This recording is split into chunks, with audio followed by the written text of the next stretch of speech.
વરસાદી માહોલના સંદર્ભે જૂનાગઢ કલેક્ટરની અધિકારીઓ સાથે આગમચેતીના ભાગરૂપે તાકીદની બેઠક મળી હતી. સમગ્ર વાત કરવામાં તો ગુજરાત રાજ્યમાં વરસી રહેલા વરસાદના કારણે હવામાન ખાતા તરફથી જારી સૂચનાઓને ધ્યાને રાખી રાજ્યના મુખ્યમંત્રીએ અસર કરતા જિલ્લા કલેક્ટરો સાથે જિલ્લા વ્યવસ્થાઓ અને વરસાદી માહોલમાં વિપરીત પરિસ્થિતિઓમાં પહોંચી વળવા માટે તંત્રની તૈયારીઓ સંદર્ભે વિડીયો કોન્ફરન્સની જાણકારી મેળવી હતી. કલેક્ટરોને જરૂરી તાકીદે દેખાવા સૂચિત કર્યા હતા. જૂનાગઢ જિલ્લા કલેક્ટર અનિલ કુમાર રાણાવસિયાએ પણ આજે સવારે જિલ્લાના આપત્તિ વ્યવસ્થાપન કેન્દ્રની રૂબરૂ મુલાકાત લઈ જિલ્લાના ક્ષેત્રીય વિસ્તારોની વ્યવસ્થાઓ અને સંબંધિત અધિકારીઓ સાથે દૂરવાણીથી સંપર્ક સાધ્યો હતો. વરસાદી માહોલમાં સંભવત થનારી અસરો અંગે હવામાન વિભાગ દ્વારા વખતોવખતની જાણકારીઓને અનુસરી સાવધાન રહેવા અને જાનમાલને કોઈ નુકસાન ન પહોંચે તે બાબતે તમામ તાલુકા મામલતદાર તેમજ તાલુકા વિકાસ અધિકારી આપત્તિ વ્યવસ્થાપન કેન્દ્રના વ્યવસ્થાપન તંત્રને સતર્ક રહેવા સૂચન કર્યા હતા. કલેક્ટરે જિલ્લાના સંબંધ કરતા અધિકારીઓને હાજર રાખી તેમની સાથે સંવાદ સાધી વ્યવસ્થાઓમાં કોઈ કચાશ ન રહે તે બાબતે સૂચનાઓ જાહેર કરી હતી. જિલ્લા કલેક્ટર અનિલ કુમાર રાણાવસિયાએ જણાવ્યું હતું કે હવામાન વિભાગ દ્વારા તારીખ 26, 27 અને 28 ઓગસ્ટ દરમિયાન સમગ્ર રાજ્યની સાથે જૂનાગઢ જિલ્લામાં પણ રેડ એલર્ટ જાહેર કરવામાં આવ્યું છે. જેના અનુસંધાને જૂનાગઢ જિલ્લામાં છૂટાછવાયા સ્થળોએ અત્યંત ભારે વરસાદ થવાની સંભાવના છે. આથી તમામ નાગરિકોને વિનંતી કરવામાં આવી છે આ રેડ એલર્ટને ધ્યાને રાખી સાવચેતી રાખવી. જેકેએસ ન્યૂઝ ગુજરાતી સાથે રાજુ પંડ્યા, કેશોદ.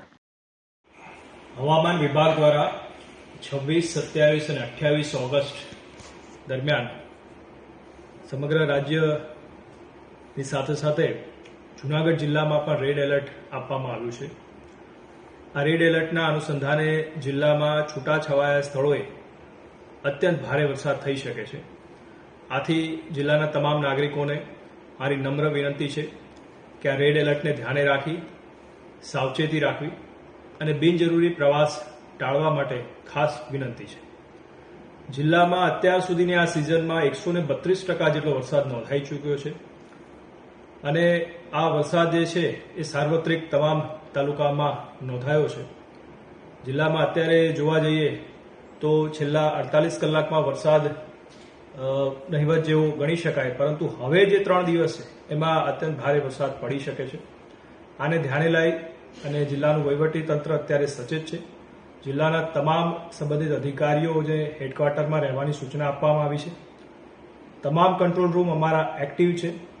સાથે સાથે ભારે વરસાદની પરિસ્થિતિમાં લોકોને જો શિફ્ટ કરવા પડે તો એના માટે શિફ્ટિંગ માટેના જરૂરી જે સ્થળો છે એ ત્યાં પણ અમે જરૂરી વ્યવસ્થા કરી દીધી છે. લોકોને ખાસ વિનંતી છે કે જ્યારે પણ આવી શિફ્ટિંગની પરિસ્થિતિ નિર્માણ થતી હોય છે ત્યારે અમારા વહીવટી તંત્રના લોકો આપને જ્યારે શિફ્ટ કરાવતા હોય તો એમને પૂરતો સહકાર આપે.